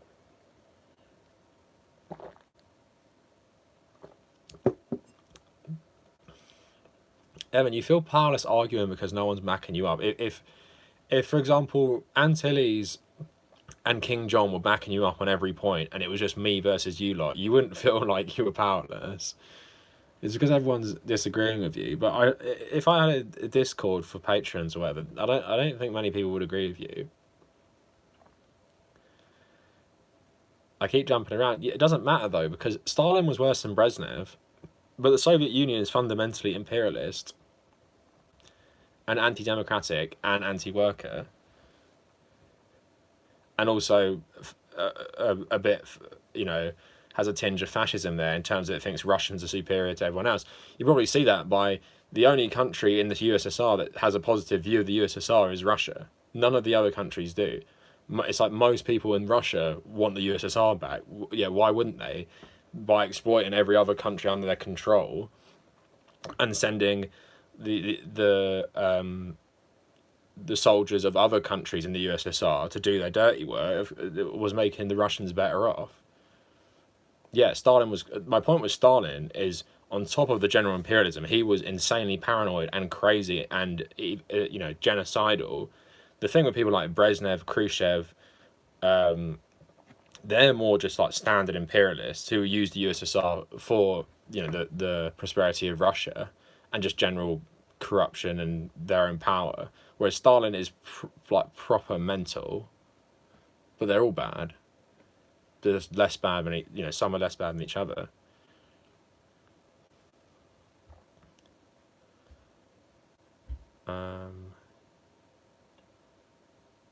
So King John saying, why do we socialists look up to these states? This is my problem. Why not look at the Kurdish experiment in the Spanish Civil War? Anarchist, socialist. Why do we always have to go here? Yeah, I agree with you.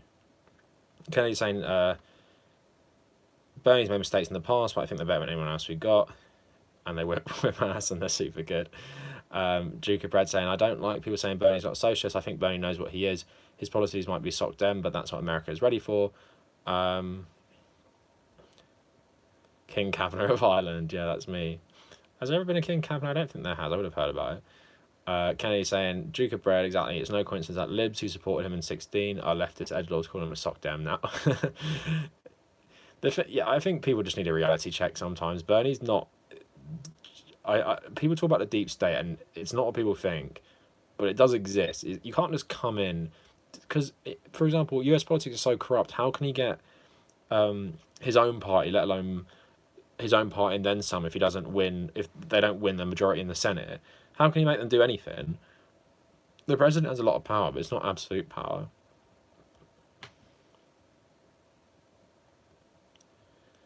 And then Kennedy saying he's the only a politician who's really indebted to the left, and it moves to the left on issues who support him, and on issues his supporters push him on all the time.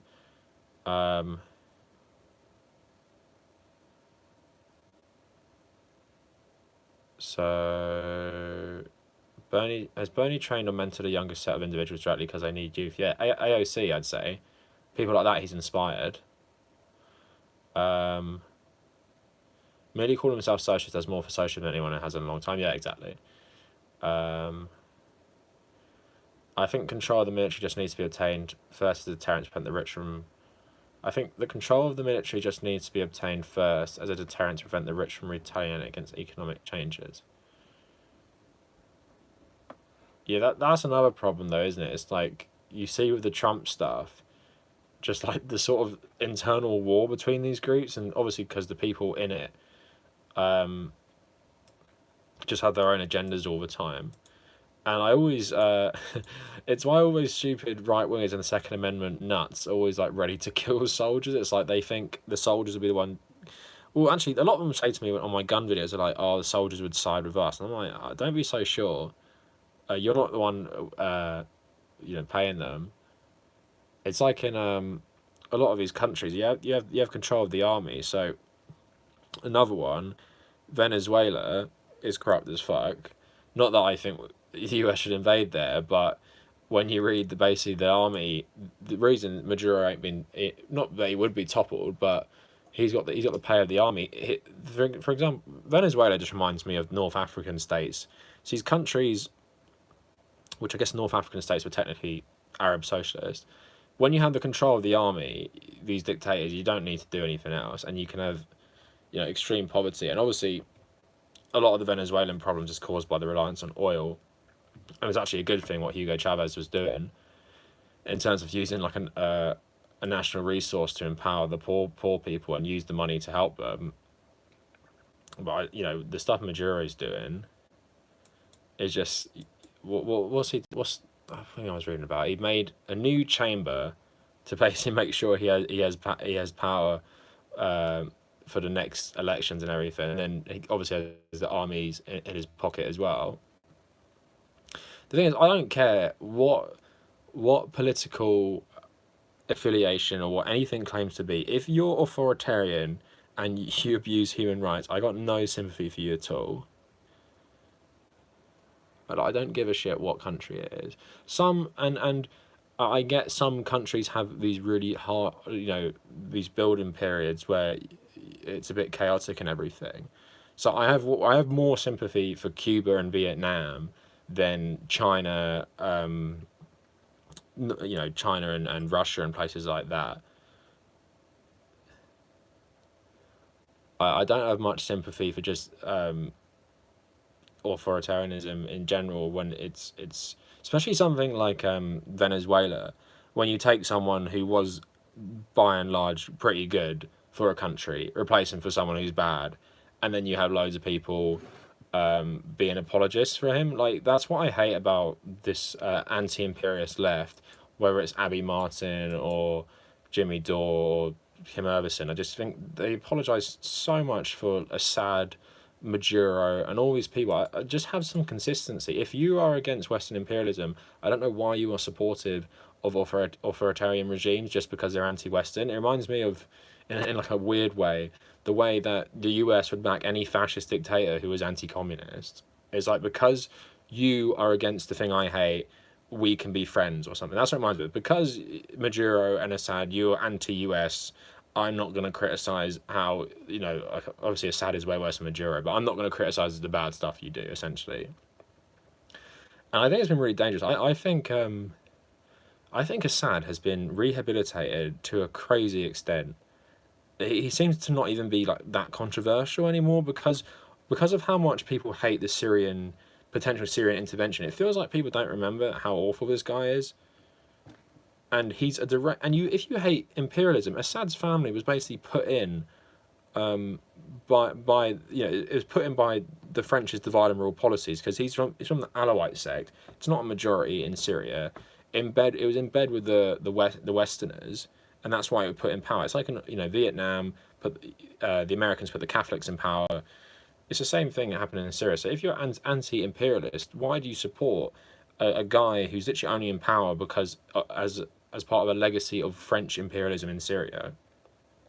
I just don't understand it at all. And I was listening to Abby Martin and Joe Rogan talking about what's she talking about? Talking about all this stuff, and just some of the stuff she came out with, I'm just like, you're like a respected journalist, and you're obviously a smart person, but I just can't believe the garbage you're coming out with on Syria, because she's obviously so anti-American and anti-Western, which is fine, but it's just frustrating to listen to just people hate America so much that they just are so blinded by it. That's what my problem is. Would the US Constitution have to be torn up if the Electoral College gets abolished and ranked choice voting becomes a thing? Isn't that what amendments are for?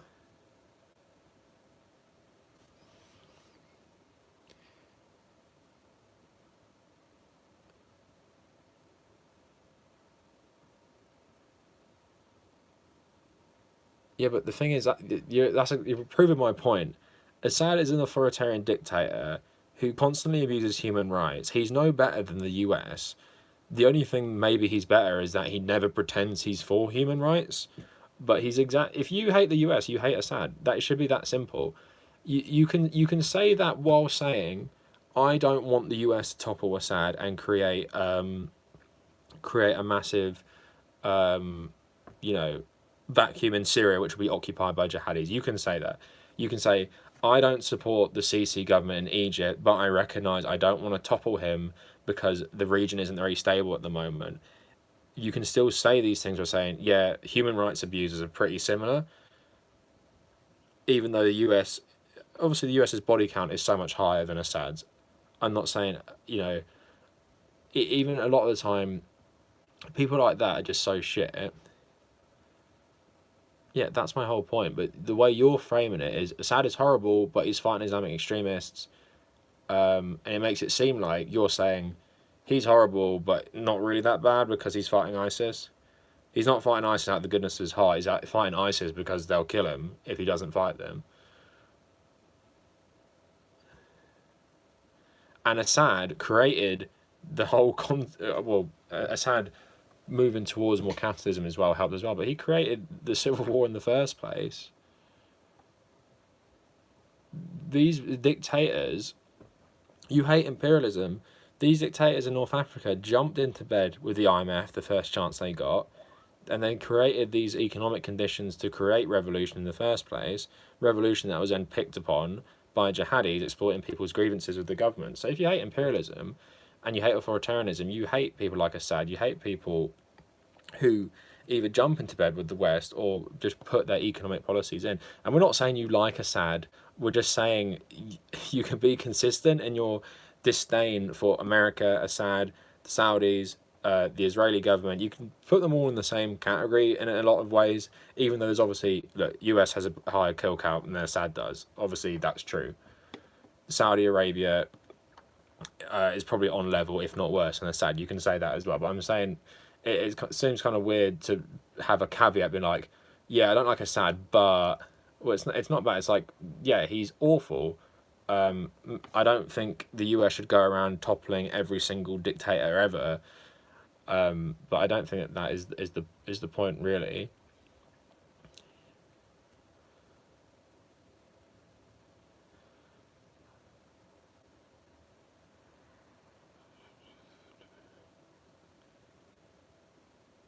Yeah, that's what I feel the same way, King John. It's got to be all of it. Not like any compromise for it. So yeah, Duke saying about the Constitution. If we're done with a constitutional convention or an amendment through Congress, when's the last time an amendment was passed? I'm pretty naive in that stuff.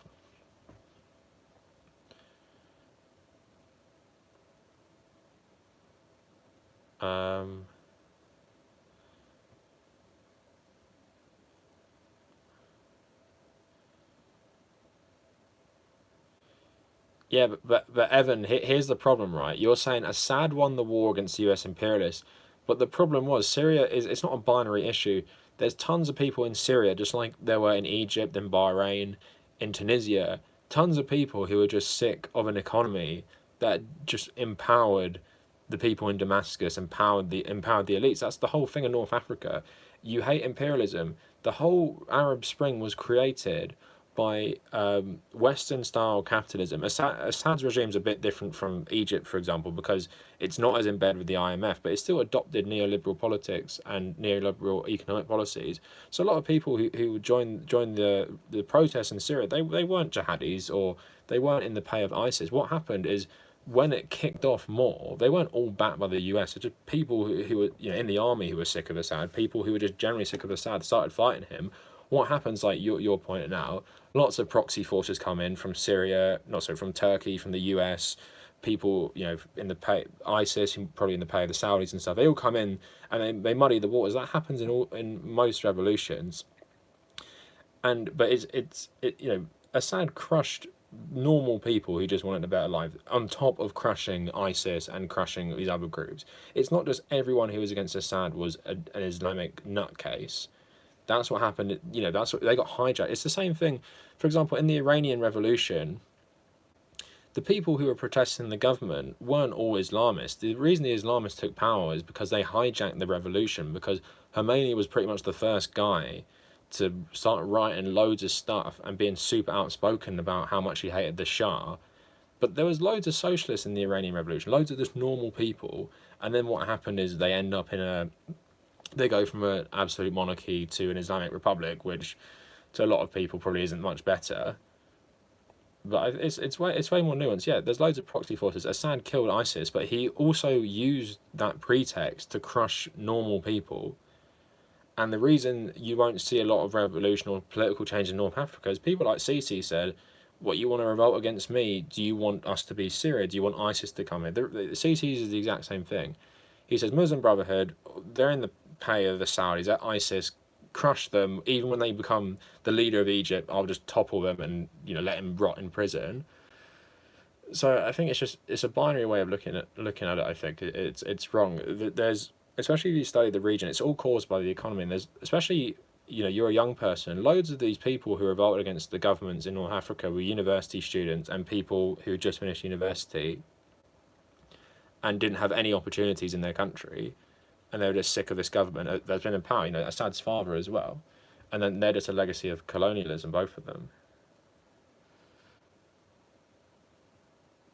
So King John saying, this is why I hate Sam Harris and Bill Maher. These guys are so blinded by the anti-theism that they'd support secular dictators in the Middle East, and they would have supported the Shah of Iran. I don't mind them saying that's better than some things, but my problem is actually supporting them.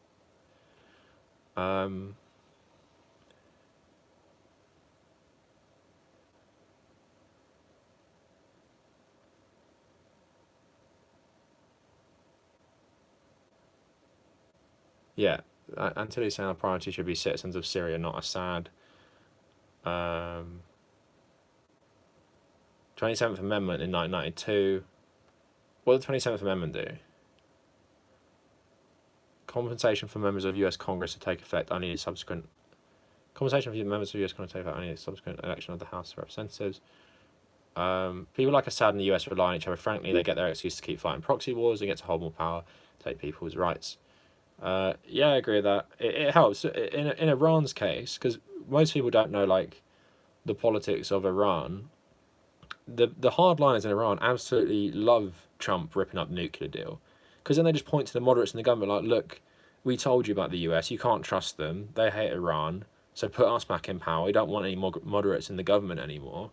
So yeah, you make a good point. There's people, Assad probably in some ways likes the US hating him, because then he has a bigger excuse to go to Russia and gets to play them off against each other. It probably helps him, helps his position.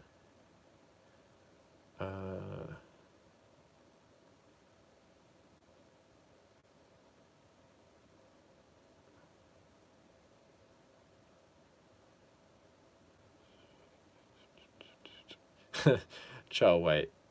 Are you saying that it reminds you of the Iranian Revolution after I just spoke about it for like 5 minutes?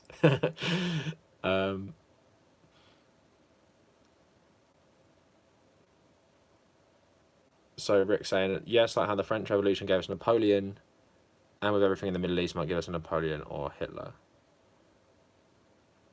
It can just create a power vacuum. King John saying, Islamophobes like Charles Murray have defended Sisi and others because his excuse was the classic, well, it's either them or Islamists for Jesus Christ. Had to explain this to Kraut and T. Yeah, my friend is from Egypt and lives there.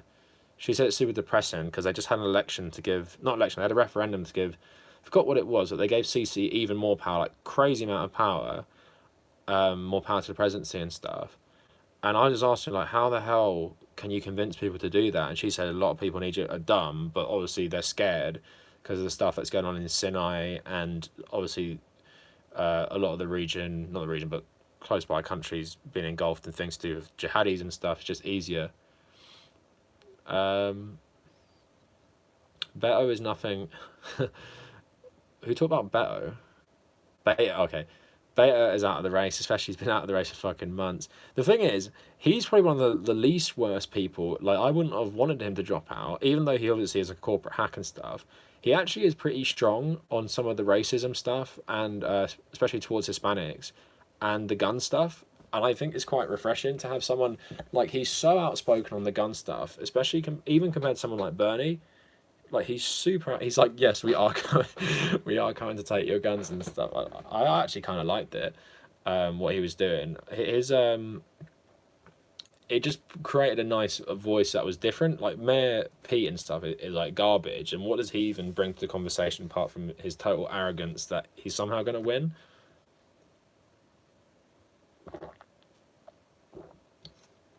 Beto was better on Israel than most of the run-of-the-mill Dems. Yeah, he had his moments. I think there's hope for him yet. How old is he? He's like 42 or something, or maybe a bit younger. I don't think he's so bad.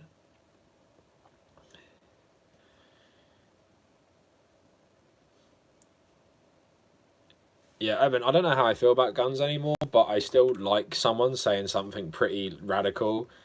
So yeah, I didn't mind his voice in there. Better than a lot of others, but he was a bit weak sauce as well. Mayor Pete is the worst attempt at being an Obama clone, yeah. He just really insufferable as well. Oh, when they were speaking in Spanish to him at the debates, was it the first ones? Oh, it made me cringe so bad. Will Erdogan recreate the Ottoman Empire? So highly doubt it, since the Ottoman Empire spanned from Turkey like all the way to like, where did it end? Tunisia or something?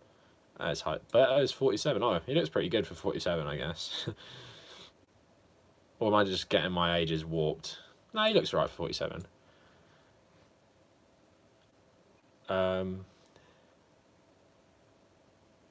Beto is hot, I can't help it.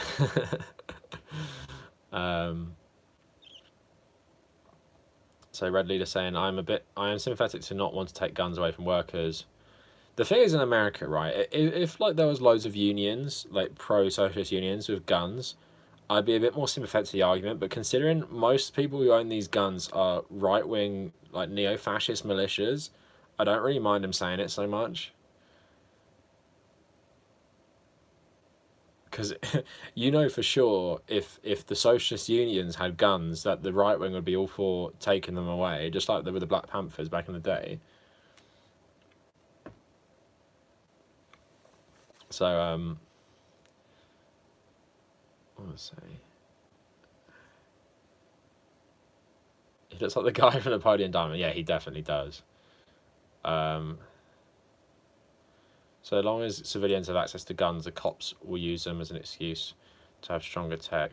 Did you see that story that SWAT team literally destroyed a guy's house with trying to arrest someone who'd shoplifted, and his house was worth like $500,000, and they literally said they didn't have to pay it. They literally destroyed his house. I'm trying to find the story. It was actually mental.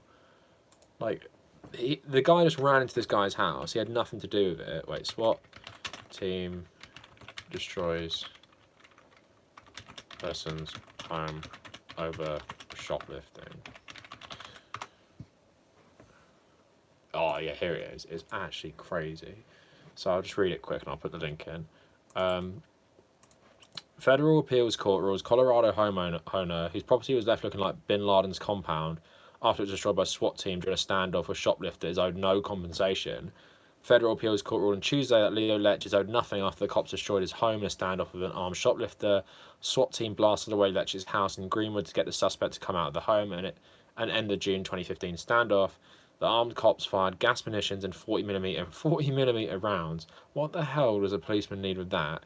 Through the window, and even drove an armoured vehicle through the doors. One guy. Is that how incompetent you are? Police also tossed in flashbangs and blew up explosives in the walls, leaving the house at a total loss. What the hell? The appeals court ruled Lech was owed nothing because law enforcement had to do its job, even if the house had to be destroyed in the process. Lech, who had sued to recover his losses, was offered $5,000 to cover moving costs and his home insurance deductibles. He now go to the US Supreme Court. Yeah, that's absolutely mental. Why are they destroying his home in the first place? But the fact that in court that gets held up as well is a Daily Mail article, but I read it somewhere else as well. So yeah, have a look at that fucking article if you get some time. It's actually mental. I'm pro-socialist and own 5 guns. Yeah, Brantley, if there were, say, 4 million more of you, I'd love to see how quickly Republicans would want to take away your guns. King John saying, I love how Candace Owens has said America ended slavery first, even though the Achaemenid Empire banned slavery almost 2,000 years before. Not to say they didn't have slaves. Yeah, that argument is always pretty ridiculous to me. It's like, we ended slavery, and it's like, well, you also, participated in the African slave trade. You don't get too much credit for for stopping it after a couple hundred years. I never understand that argument.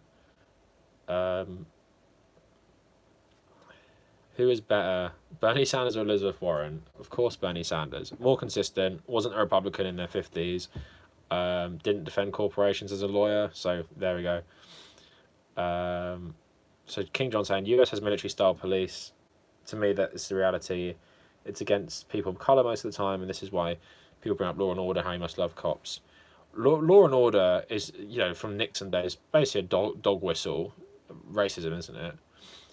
The cops just wanted a damn target to practice on. This cannot be a thing. Yeah, exactly. Brantley, 2 pistols, 1 military-style rifle, hunting rifle, and a shotgun, to defend myself against the government's drones, and they come for my guns. Why do you have so many? What do you use them for? Like, why do you need a military rifle, hunting rifle, and a shotgun? Do you just like them? We are so sexist for supporting Bernie. Warren is basically the same person. John says, I'm old, socialist, and atheist, and I carry a gun. Yeah, I don't blame people for coming, especially in a country like America. But obviously, access for young white men to get AR-15s probably isn't the best thing. You can probably see that in how many mass shootings they do. Kennedy said, I saw this tweet earlier that said, Warren, when she's asked about Palestine, and linked it to TikTok, where someone was asked on this thoughts on Palestine, I thought it was a person. Wait, it linked a TikTok. Oh my god, I thought Palestine was a person. Just got that. Yeah, Warren is weak on stuff like that. I honestly don't understand how anyone supports Warren over Bernie. It's pretty crazy to me.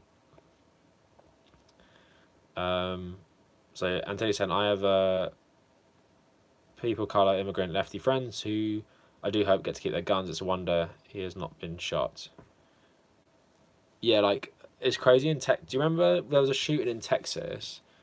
And I think they killed the wrong guy because there was a guy he open carried an AR-15, and then they basically just said he's the mass shooter, and I think they killed him, or did they arrest him? I forget exactly what happened.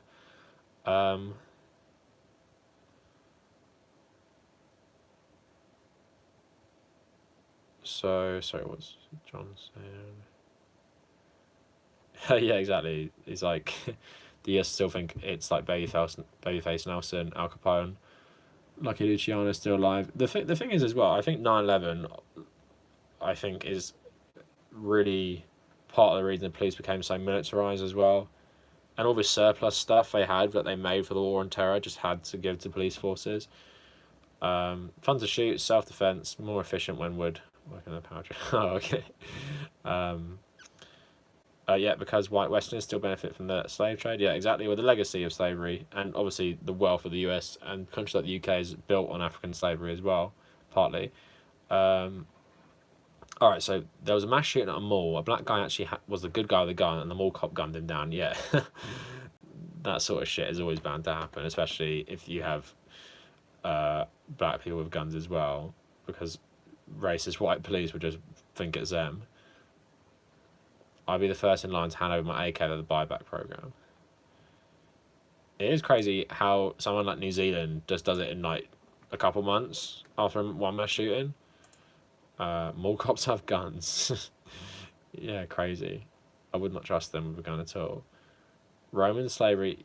Yeah, but that's okay. I'm not even gonna get into this because I'm not gonna be doing too much longer. But Roman slavery, ancient slavery is like human nature. But there is something unique about African slavery in terms of how racially and religiously motivated it is. Also, how much of a lasting legacy it has because of its racial dimension is a lot different to Roman slavery, where they didn't actually give a shit what you were. They just make you a slave if they felt like it. Clinton passed a law allowing excess military gear to be sold cheaply to cops. The military actually opposes the cops having their weaponry. I don't blame them because... obviously, the military are actually trained to use these things, whereas the cops aren't trained properly.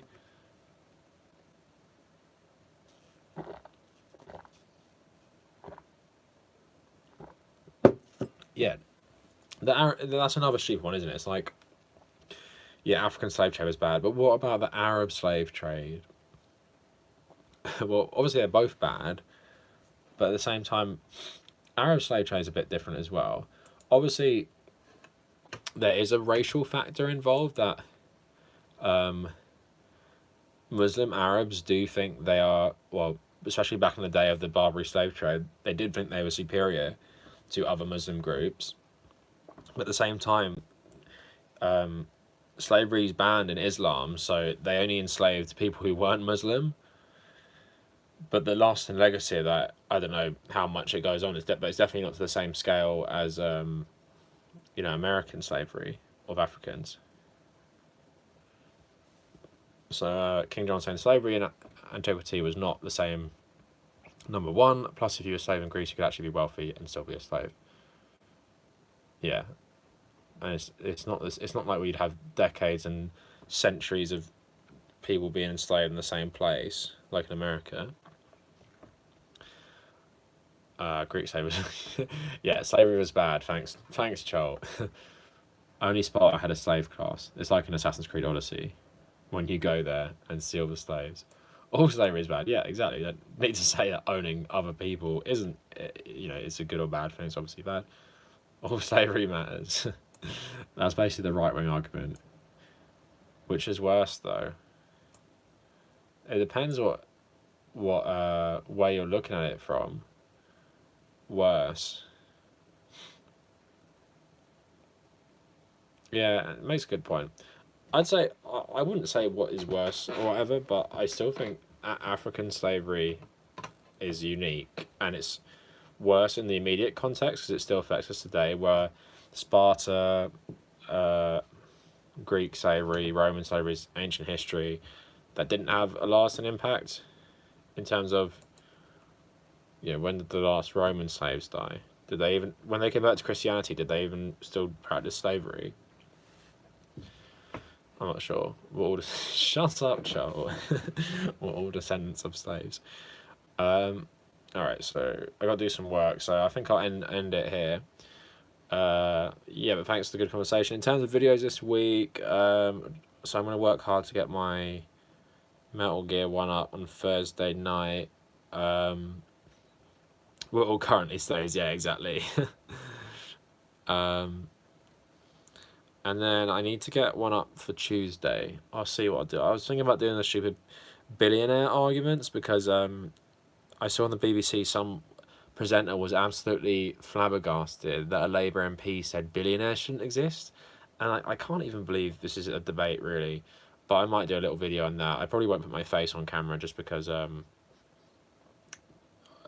if you're doing stuff like this, it's just don't give someone an easy target to troll you with if you're making an argument like that.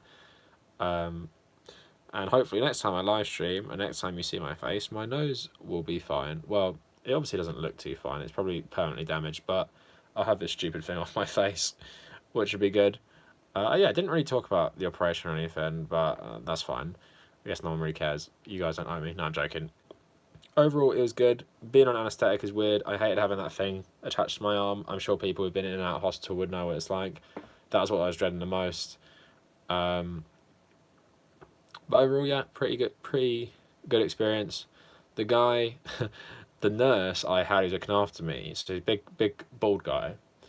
He's Eastern European, and he had tattoos and stuff. And then just before I went and they got me out of bed, I was waiting for my dad to pick me up. And he had to come to the ward place. So I was playing my Switch, and he was like, "Oh, you're playing a Switch?" He's like, "Oh, I'm thinking about getting the Switch to play The Witcher 3. And I was like, "Oh, are you Polish?" And he was like, "Yeah, I'm Polish." And then we started talking about The Witcher for like half an hour. It was crazy. The only thing I know about Poland is The Witcher, telling him how like Obama was given a copy of The Witcher 2 by the Polish president when he visited Poland, and just talk about all this stuff. And he told me to read the books. But yeah, that was a good experience and made me care about the NHS even more, made me more sympathetic to like what people have to go through, because I did, all I did is break my nose and get a massive cut in my head, and you still had to go through like a fair bit there, and it's great it's all free because I read what the bill should have been. It said it should have been like £7,000. Obviously I don't have to pay that, but I can't even imagine I have to pay £7,000 to fix my nose. like it's unfathomable to me. And like, what would I do if I owed him $7 just like I can understand why in America you just wouldn't go to get your stuff fixed, because who has that kind of money just lying about? I definitely don't. I have like £400 in my bank account. What would I do? I'd be fucked. Well, I'd have to get my parents to pay, obviously, but crazy system. And I've liked all the tweets at the moment from Americans on Twitter saying, you got to fight the Tory privatisation. Yeah, we do have free healthcare, but I'm saying I looked online what the cost of this process is, and it says about £7,000. Healthcare is chicken noodle soup and 7-Up. But yeah, when you get a cold, but maybe not for breaking your nose and having stitches and stuff. But that does sound pretty good. For me, I normally, when and I go GoFundMe, yeah, exactly, Olivia. When I feel like I have flu, I just love chicken nuggets and like loads of crap food. Even though I know you should be eating really healthy food, I just love eating crap food. But yeah, it's American. The discourse on healthcare in America is nuts. Like even Mayor Pete Warren, Mayor Pete's a worse example, but even Warren not being really committed to it is just mental as well. I don't know why they let it get away with it. It's obviously because corporate interests can, they're king in America. Does it not cover cosmetic surgery? Yeah, it does. It is covered. I did get it for free. There's different ones. I think there is some cosmetic ones. You kind of have to go through a process sometimes. Like I remember, I got my braces on the NHS, but they give you like a little interview first, and they just ask about like, I was a kid, so I wasn't gonna lie. They asked me like, do people notice about your teeth? Do they say anything about your teeth? All this stuff, and then when I answered, yeah, this before I braces, they're like, yeah, they do get some comments and everything. Then they're like, they just give you like an assessment before. I think with stuff like broken bones, it's pretty straightforward. Like they will just help you and fix you up. But there are like probably other cosmetic things like, I think they do this too. But they said if you want to come back, if it doesn't look right, we can do something else. And I think that'd be free as well. But I do think there is a limit where they won't pay for it anymore, because obviously it's the Tory cuts not really helping. But yeah, overall good experience. I've never been to hospital properly. I've never had any health problems. But yeah, don't want to hurt myself anymore. Don't want to break any more bones. Don't want any more stitches and everything. Brantley saying, going to become a Trump refugee, move to Europe, and I have my ears pinned back. Yeah, come get free healthcare. You Brits are lucky. My parents drove me to Canada when I broke my collarbone because American healthcare is too expensive. Yeah, it sucks, doesn't it? Because you got no control of these things. Like it was such a freak accident for me. In terms of the headaches, nothing much lately. My vision can sometimes get pretty bad though. Mainly today when I was driving, I drove my mum's car, which for some reason I think something's different with the window because the lights from the cars felt really bright. But exercise is a big one. Like last week, I was getting back into it, and then my vision would just get so blurry after going for a run and stuff, or doing the whole gym stuff together. So I don't know if it's still there. I've been feeling alright lately because I've been taking it more easy, but yeah, overall migraines subdued a bit. I think the glasses have really helped. Not these ones, my other ones. I do feel kind of shit sometimes, but I think it's like it's trying to come to the surface, but the glasses help keep it away. Maybe it's all in my head, but that's what it feels like. You should marry me so I can get UK citizenship. Sorry. Yeah, see you later. Yeah. See you later, Brantley. Become a refugee and move to UK. You should see a specialist. Yeah, but the thing is, I'm talking about the NHS right now. In the last month, I've been to the doctors, had eye tests, say my eyesight's perfect. And if they wouldn't give me an MRI for free or anything. So that's the problem. I couldn't just be like, can you please check out my brain or something? They wouldn't give you it because they've done checks on me to see if there's anything wrong with me. Like they've done like pretty like medicals and blood pressures and everything. So There's no way I could get it. You don't want to get that guy who gives medical advice on it. Yeah, it's fine, but I just think my eyesight is damaged from the migraine attack because I'm really sensitive to light now, and I just kind of I read on the migraine subreddit and the migraine stuff. That's just kind of what can happen, which sucks, but yeah, no, I think it's okay. Like it's not like anything, and I really that bad, and I haven't had any. I haven't had a proper. I only had one proper migraine where my head was killing, the headache part, and I only had two, that and one other time when I just got home from being out and just wanted to sleep so bad and like felt completely awful, numb, numb hand and everything. After that, I've been feeling a lot better, to be honest. And then all I've been thinking about is my nose and head lately, so I haven't been thinking about that stuff. But yeah, we'll see what happens. Hopefully it's gone away. I'm being more careful with the glasses though, just to make sure. YouTube Galaxy. Who is this person? Is this just? They saw my title and came in. Yeah, I ain't gonna click that. We need freedom of movement. Yeah, but you just want to come to the UK for healthcare. All right, but sorry. But yeah, overall, just don't be conned by people like Elizabeth Warren or Tulsi or people who won't commit, because it's just such a basic thing these days, especially when you live in such a rich country. And what I don't get about Americans is that literally everyone I've ever spoke to from America has some sort of horror story personally about healthcare or someone they know. How is that just not enough? I don't understand. It just shows how brainwashed Americans are. Not that it's your fault, because obviously there's a reason people are so brainwashed. It's because poor education, corporate control over everything. It's not just your country. Our country has the exact same problems. It's just your country is even more hostile to some of the most basic things that people have. Yeah, the NHS sounds like a dream. I'm ignoring so many health problems because I'm broke.